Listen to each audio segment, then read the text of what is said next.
Hello friends, welcome back to my channel. இன்றைக்கி நம்ம சேனலில் என்னோடய டியூஸ்டே ரொட்டீன் விளாக் தான் உங்கள் கூட நான் ஷேர் பண்ணிக்க போகிறேன். இன்றைக்கி செவ்வாய்க்கிழமை அப்படிங்கிறதுனால காலையிலே ஹேர் வாஷ் பண்ணிடுவேன். வீக்லி ஏதாவது ஒரு ஹேர் பேக் கண்டிப்பாக அப்ளை பண்ணுவேன். நான் இன்றைக்கி என்ன ஹேர் பேக் அப்ளை பண்ணேன் அப்படிங்கிறத உங்கள் கூட ஷேர் பண்ணிக்கிறேன்.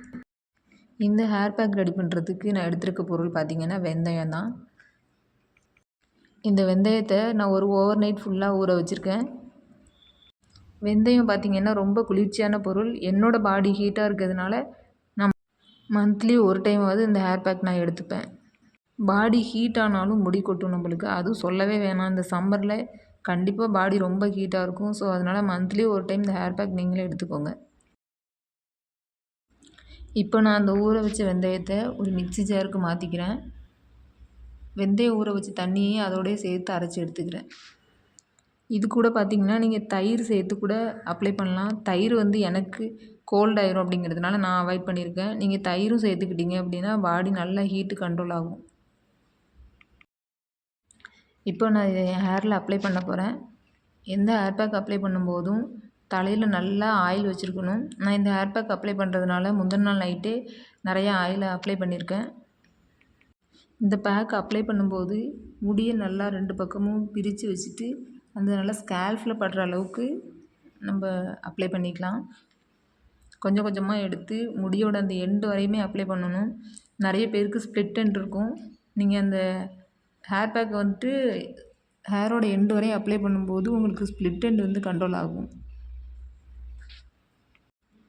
இந்த ஹேர் பேக் அப்ளை பண்ணும்போதே பார்த்திங்க அப்படின்னா தலையில் நல்லா கூலிங்காக இருக்க மாதிரி இருக்குது. ஒரு பக்கம் அப்ளை பண்ணுறது போலவே 2வது பக்கமும் அதே மாதிரி எடுத்து ஸ்கேல்ப் ஃபுல்லாக நல்லா அப்ளை பண்ணிக்கிறேன். இந்த ஹேர் பேக் பார்த்திங்கன்னா சம்மருக்கு நல்ல ஏற்ற ஹேர் பேக். பாடி ஹீட்டாக இருக்கும் அப்படிங்கிறவங்க கண்டிப்பாக மந்த்லி ஒன்ஸ் இந்த ஹேர் பேக் அப்ளை பண்ணுங்கள். தலையில் டேண்ட்ரஃப் இருக்குது அப்படிங்கிறவங்க இந்த வெந்தய ஹேர் பேக்கை யூஸ் பண்ணிகிட்டே வந்தீங்க அப்படின்னா டேண்ட்ரஃப் கண்ட்ரோல் ஆகும். அது மட்டும் இல்லாமல் பாடி ஹீட் ஆகிறதுனால ஃபேஸில் பிம்பிள்ஸ் அந்த ப்ராப்ளம்லாம் வரும். இதை நீங்கள் யூஸ் பண்ணிக்கிட்டே வரும்போது பாடியோட ஹீட்டு கண்ட்ரோல் ஆகி உடம்பு கூலிங் ஆகிறதுனால பிம்பிள்ஸ்லாம் வராமல் கண்ட்ரோல் பண்ணலாம். பாருங்கள், இந்த ஹேர் பேக்கை நான் டாப் டு எண்டு வரையுமே அப்ளை பண்ணிக்கிறேன். இந்த ஹேர் மாஸ்க் நீங்கள் அப்ளை பண்ணிவிட்டு ஒரு 20 நிமிஷம் அப்படியே கொஞ்சம் ட்ரை ஆக விடுங்க. எந்த ஹேர் பேக் அப்ளை பண்ணும்போது ரொம்ப ட்ரை ஆகக்கூடாது. கொஞ்சம் நார்மலான ஸ்டேஜில் இருக்கும்போது நீங்கள் ஹேர் வாஷ் பண்ணிக்கலாம். இப்போ நான் இதை நல்லா அப்ளை பண்ணிவிட்டு முடி எல்லாத்தையும் சேர்த்து வச்சு ஒரு கொண்டை போட்டுக்கிறேன்.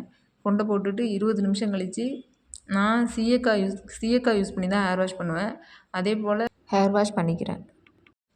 ஹேர் பேக் அப்ளை பண்ணியிருக்கோம் இல்லையா, அது கொஞ்சம் காயிற வரையும் அதுக்குள்ளே வீட்டை துடைச்சிடலாம் அப்படின்னு சொல்லிட்டு நான் வீட்டு மாவு போட்டுட்ருக்கேன்.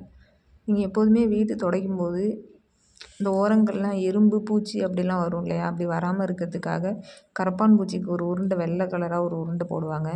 அந்த உருண்டையை கொஞ்சமாக இடித்து தண்ணியில் சேர்த்துட்டு அந்த ஓரங்களில் நீங்கள் மாவு போட்டிங்க அப்படின்னா அந்த பூச்சி தொல்லைகளோ எறும்போ வராமல் இருக்கும். ஹேர் வாஷ் பண்ணதுக்கப்புறம் பார்த்திங்கன்னா ப்ரேயர் பண்ணுறதுக்காக நான் ப்ரேயர் ஹாலுக்கு வந்திருக்கேன்.